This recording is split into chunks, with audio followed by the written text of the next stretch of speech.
Buenas tardes, mi nombre es Lucrecia Martínez Galván y a continuación realizaré un breve video educativo acerca del tema de inimputabilidad dentro de las actividades escolares del doctorado en Derechos Humanos y Litigación Oral que me encuentro cursando actualmente en la Universidad IEXPRO de Tuxtla Gutiérrez, Chiapas, dentro de la materia de Seminario de Casos en Defensa y Litigio Oral, parte número 2, a cargo de la doctora María Guadalupe Domínguez Moreno. Comencemos. En primer término hablaremos acerca de lo que viene siendo como parte introductoria de lo que viene siendo la inimputabilidad. ¿Qué es la inimputabilidad? Pues viene siendo la ausencia de la capacidad que tiene una persona para poder comprender las acciones o las omisiones antes o durante la comisión propiamente de un delito. En estos casos el juez debe de analizar las circunstancias en que se dieron todos los hechos y determinar si los actos fueron conscientes por parte de la persona y en su caso decretar si es procedente o no la inimputabilidad. Empezaremos hablando propiamente sobre el desarrollo del tema de inimputabilidad y previo a iniciar analizaremos los requisitos que marca el artículo 316 del Código Nacional de Procedimientos Penales, que se refiere a los requisitos para que el juez de control pueda dictar un auto de vinculación a proceso. Entre esos recordaremos que tenemos que se haya formulado imputación por parte del Ministerio Público, que el imputado haya tenido propiamente la oportunidad de declarar si es su deseo,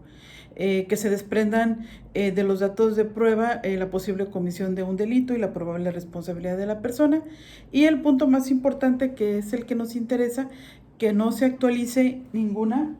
causa de extinción de la causa penal o algún excluyente propiamente de delito, ¿sí? Después de eso también podríamos señalar que en este aspecto el Código Nacional de Procedimientos Penales se basa mucho también en las disposiciones del Código Penal de cada entidad federativa. En este caso analizaremos propiamente lo que es el artículo 28 del Código Penal del Estado de San Luis Potosí, el cual existe propiamente discrepancia porque el artículo 316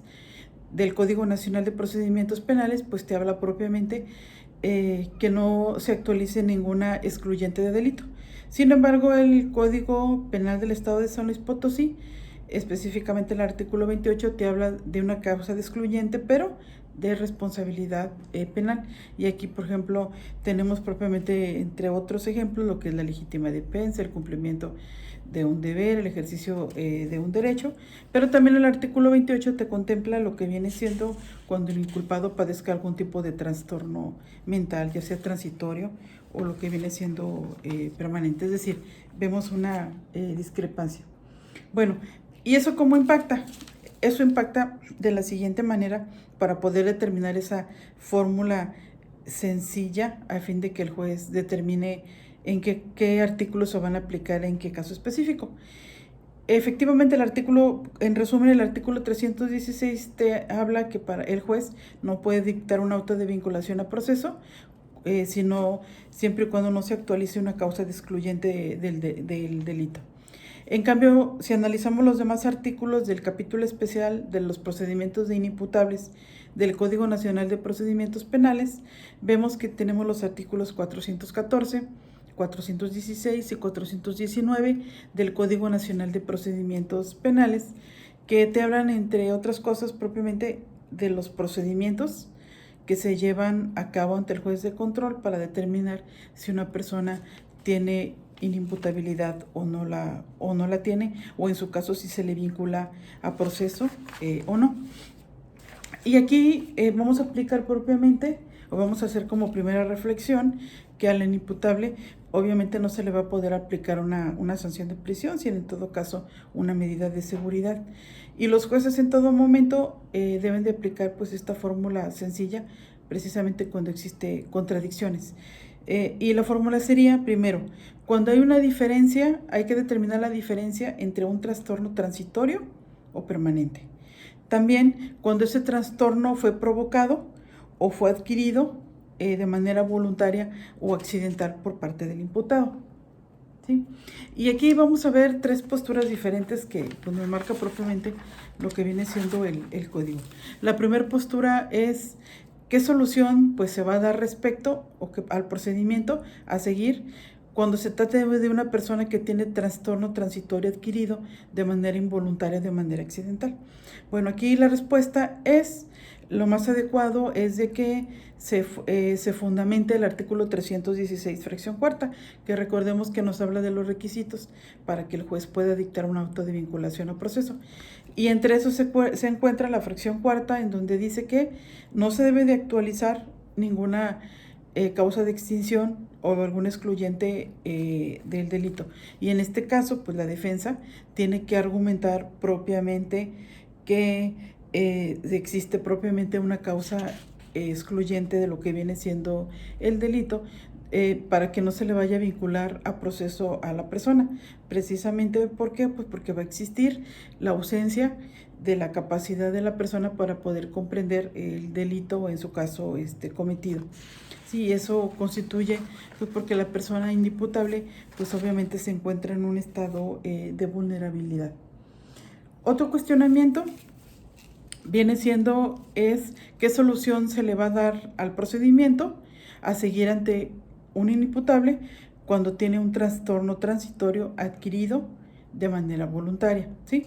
En este caso la respuesta pues nos las va a dar propiamente el artículo 414 del Código Nacional de Procedimientos Penales, ¿sí? Sin embargo, este artículo obviamente que para juzgarlo no se le va a aplicar. ¿Por qué? Porque se le tiene que aplicar un procedimiento,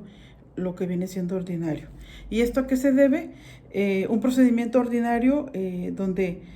sin haber ajustes, sino que se le trate como cualquier otra persona, pues porque esta persona si tuvo propiamente un trastorno adquirido, a esto me refiero propiamente por injerencia de bebidas alcohólicas, de sustancias, de estupefacientes, y cometió un delito, pues obviamente no puede operar a su favor algún tipo de excluyente. No existe propiamente en esta situación un procedimiento para inimputables porque fue transitorio,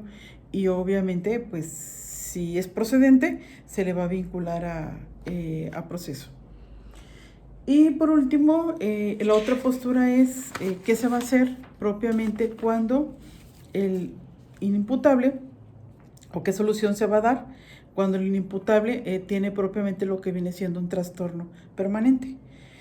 A esta situación también el artículo 414 del Código Nacional de Procedimientos Penales pues nos da la respuesta, y en estos casos específicos pues se les va a aplicar propiamente el procedimiento a inimputables, pues precisamente porque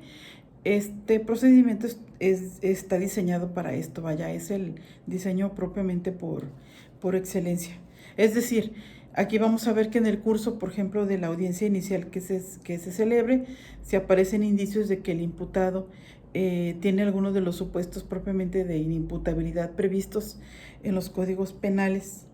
o en las partes generales del Código Penal de cada entidad federativa.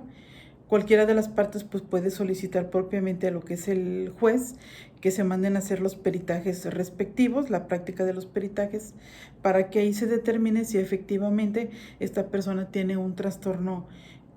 permanente, o en su caso que determine si es transitorio, o en su caso que se determine si fue provocado. Y la audiencia pues desde luego se va a continuar con todas las reglas específicas y con los ajustes razonables que el juez de control determine, pues para determinar que esta persona pues tenga pleno acceso a lo que viene siendo la justicia, ¿sí? Bueno, esos son los 3 puntos de vista.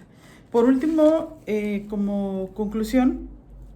en mi opinión personal, pues bueno, me parece muy interesante lo señalado por el artículo 316, fracción cuarta, en correlación con los artículos 414, 416, 419 del Código Nacional de Procedimientos Penales, pues porque precisamente estos artículos van a manejar propiamente lo que vienen siendo los supuestos de la inimputabilidad, de los que se desprenden propiamente las directrices que se van